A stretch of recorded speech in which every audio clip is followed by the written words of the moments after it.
Ciao ragazzi, lo sentite questo rumore? Questo è il rumore della vendemmia dei montanari, ovvero della raccolta dei marroni, perché mi trovo a San Zeno di Montagna, patria dei marrone DOP, un riconoscimento arrivato circa una ventina di anni fa. Per un prodotto che ha una storicità lunghissima da queste parti, ha contribuito a sfamare intere generazioni, ha contribuito inoltre anche allo sviluppo di quella civiltà rurale che è ancora ben viva nel cuore, nella mente e nelle mani dei produttori agricoli. Ma essendo anche il marrone una produzione agricola, ovviamente risente dell'andamento climatico della stagione. Quindi andiamo a sentire, ora che siamo nel pieno della festa dei marroni, come si presentano quest'anno questi frutti così straordinari. Come sono quest'anno, Stefano? Belli, belli mi sembra. Siete Sani, contenti? la pezzatura c'è. Adesso questi qua sono appena stati raccolti, perciò che dentro il piccolo, che dentro il grosso, Certo. che dentro quel col muso, insomma. Poi a casa si fa la vagliatura. Si vaglia, c'è l'extra 28, il 25-28 e quello inferiore al 25 naturalmente di calibro. Quindi nonostante le condizioni climatiche difficili, perché non è stato un anno semplice, vero? No, non è stato semplice perché ha piovuto, ha fatto bello, dopo ha fatto freddo. Forse il fresco ci ha aiutato anche, no? Certo. Perché il prodotto sembrerebbe più sano dopo finché non è nel sacchetto, sai come è Stefano? Certo, anche perché questo non è una cultura in cui si possono fare trattamenti No, o altro. qua siamo biologici, poi non si fa a trattare piante da 20-30 metri, è impossibile. E dopo si lamentano magari perché sono indietro, sono là, sono questi, cioè non possiamo fare quello che vogliamo col marrone. Il marrone è quando arriva e si prende quello che c'è. Speriamo che sia un'annata buona, sembrerebbe di sì, ecco. Qual è il pregio del marrone DOP di San Zeno? Il pregio soprattutto è perché è più dolce, forse è un po' più piccolo degli altri tipi di marroni come gli altri tipi, ma la dolcezza di questo marrone è unica, che te Stefano lo sai benissimo, tu che giri tutte le feste.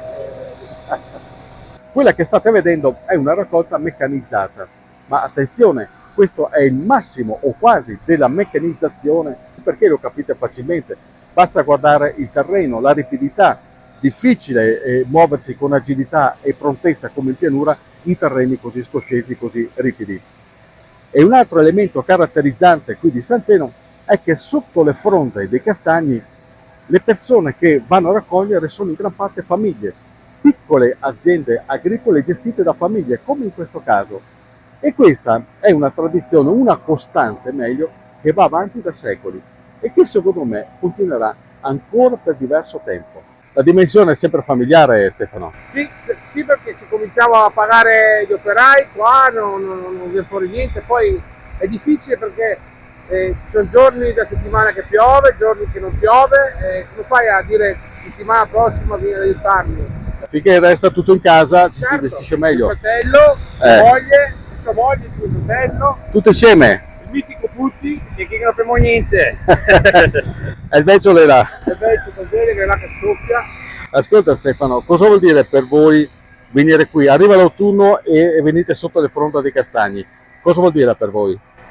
La nostra vendemmia è caratteristico dopo le giornate belle di sole, col lago che ci guarda, si è nel campo a raccogliere i marroni con la famiglia, a volte ci sono anche i bambini quando arrivano dall'asilo. Sì, è bello. È una tradizione, anche perché è da quando siamo piccoli noi che facciamo questo lavoro, insomma è una tradizione, Esatto. più che altro. Ma c'è un'emozione in tutto questo? Certo, la soddisfazione di raccoglierli e di avere un prodotto buono, di avere una bella pezzatura. Si sa che quando si arriva adesso al castagno è il lavoro quasi finito perché c'è un lavoro da fare prima, c'è da potarli, c'è da tenere pulito sotto, vedi che c'è bello pulito. Quindi non è un lavoro che si esaurisce in autunno? No, fa tutto il tempo dell'anno il lavoro. Ditemi voi se questo non è un vero e proprio giardino, in cui vengono esaltati i colori straordinari dell'autunno. Ed è merito dei castagni secolari, veri e propri monumenti naturali secondo me, anche se non è solo per questo. perché anche gli stessi castagni soffrirebbero se non ci fosse l'intervento dell'uomo. Accudire un territorio significa lavorare per un anno intero e se non ci fossero i produttori di marroni a intervenire, probabilmente tutto questo sarebbe sovrastato da rovi, sterpaglie, fino anche a diventare addirittura irrecuperabile. Quindi quando noi compriamo un sacchetto, un chilo di marroni, dobbiamo essere coscienti del fatto che quel prezzo lì non comprende soltanto il valore intrinseco di quello che andiamo a comprare in quel momento. C'è tutto un lavoro e una passione che secondo me a volte è addirittura impagabile. Non è che tutto finisce con la raccolta allora in questi prati? No, assolutamente, perché adesso finita la raccolta bisogna raccogliere le castagne, i ricci che sono rimasti per terra, bisogna comunque tagliare l'erba, potare i castagni, cioè c'è sempre da lavorare nel castagnetto, non è mai finita. Quindi è un discorso di preservare il territorio, cioè voi siete i custodi di questa terra. Eh sì, perché se noi abbandoniamo purtroppo questa terra diventa tutto spini, tutti i roveri, non c'è più niente, cioè adesso c'è il prato che è bello, si vede il castagno è tenuto bene, si fa fatica perché comunque i roveri e le spine comunque continuano a crescere, il territorio soprattutto è traslandato da anni, da generazioni e dobbiamo impegnarci anche a mantenerlo perché se lasciamo stare insomma finisce tutta la nostra però mi pare che cultura. Come produttori vi state dando da fare, cioè sono Sì. giardini i vostri castagneti. Sì, soprattutto abbiamo recuperato anche dei nuovi castagneti che erano in disuso, abbiamo dei soci giovani nuovi nel consorzio, perciò vuol dire molto anche questo, vuol dire che c'è una continuazione comunque all'interno del consorzio e anche della cooperativa e niente, sì, bisogna darsi da fare e cercare di andare avanti. Ecco. Ascolta Stefano, questi sforzi che sono quelli dietro le quinte, diciamo così, no? Quanto vengono capiti dal pubblico? Forse poco perché vengono, trovano le castagne, dicono ma quest'anno sono piccole, perché si fa anche fatica diciamo a ricordarsi quello che è successo l'anno scorso, cioè come si fa a dire l'anno scorso erano più grosse, passano da un vaglio dove è calibrato, è impossibile, perciò il vaglio non cresce, non aumenta, certo. È fatto di ferro, perciò la pezzatura è sempre quella diciamo, e il pubblico dovrebbe capire più.